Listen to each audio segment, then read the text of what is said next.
All right, guys, Nick Drossos. So today I'm going to be covering a very, very important topic when it comes to gun defense or any type of defense, because we see this type of training all over YouTube, and it's very misleading, and it could actually get you killed.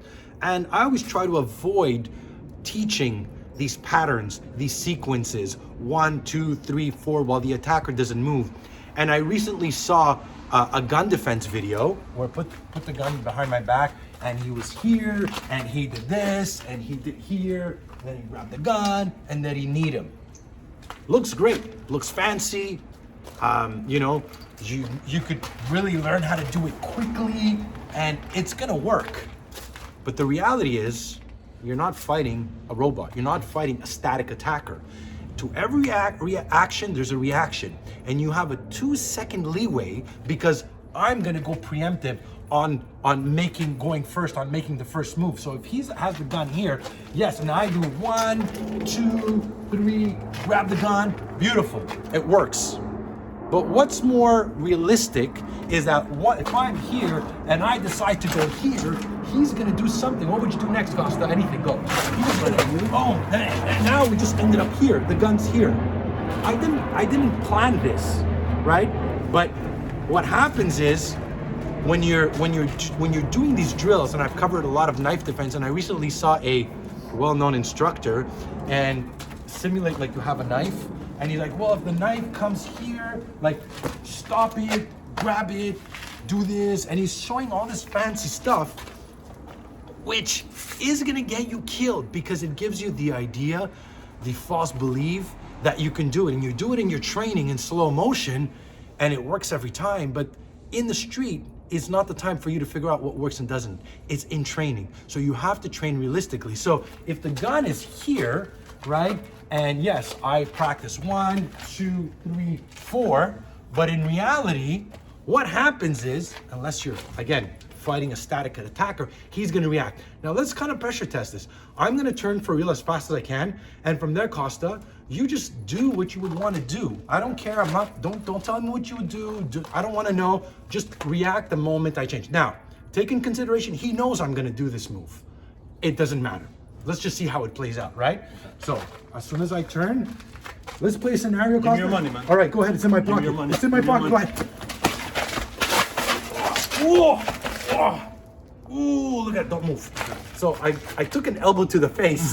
I think I did, but again, this is the reality. I turned, he reacted. What was my first instinct? Is just make sure I trap the gun. Now, look what I also did. I know the mechanics of the gun. I know that if I do this, the gun's coming out. So the concept is what you need to be aware of, again, when it comes to gun, is once I make my move to know that he might punch, he might try to pull away the gun. Now here, right now, let's say he pulled the gun back. So Costa, go, fight. Oh, he's trying to get to the gun.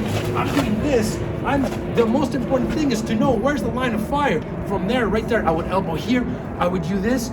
And again, where's the line of fire? Here. How do I need to pull it out? Watch this. If I do this, I'm taking the gun away. Now, I want to say something very important when we're looking at these gun defense videos. I've said this in every video because I always get stupid comments. Obviously, guys, he has the gun to you, give him your money. Give him your money, give what you want. But I also get people say, Nick, I'm not watching self-defense videos to give my money. At the end, it's your life. One thing's for sure, if he's got a gun and he's telling me get in the car, if he's trying to tie me up, you diminish your chances of survival every time.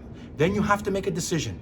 I'd rather get shot right here in fighting than going into a car and going to a second or third location. But at the end, it's your life. You could only be the one who's gonna decide what you're gonna do at that moment. Right? So I think it's very important, because I'm not here to teach people, you know, the gun's there, disarm it. Before you make a move, assess the entire scenario. Am I with my son? Am I alone? Are they 2? Are they 3? What is the given scenario? And then in a quick second, you have to quickly assess your level of survival and take the quickest and best decision in that moment and commit to it. That means the moment I decide to trap the gun, or I decide to make my move, do not do it without committing at 100%. You don't want to start something that you don't finish, because your attacker will react. And know as well, very important, I've said this before, if I take the gun from him and I'm here and I manage, am I ready to shoot him, right? Because here's the truth, guys. And again, I worked in nightclubs and I met a lot of these street gangs. And I remember I spoke to one and he told me, he goes, if you think you're gonna disarm me and take my weapon and I'm gonna sit there and run, I'm gonna come back and get it. So you also have to make the decision, am I ready to shoot?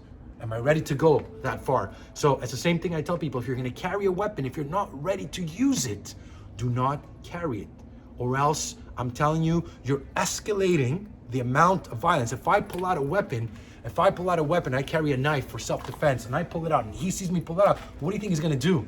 Oh shit, this guy's, he just threatened me, even though I'm the attacker, he's gonna bring it up. So you gotta be able and ready to use it, right? Because your chances of him taking away that weapon, disarming and being used against you is very high. So I hope you guys enjoyed this lesson. I wanna thank you guys for watching. By the way, guys, go check out nickdrossos.com. I have so many brand new programs, the Tactical Edge program, Bob Dummy Fit, as well as some future webinars and group classes live. So check that out. Thanks for watching, guys. Stay safe.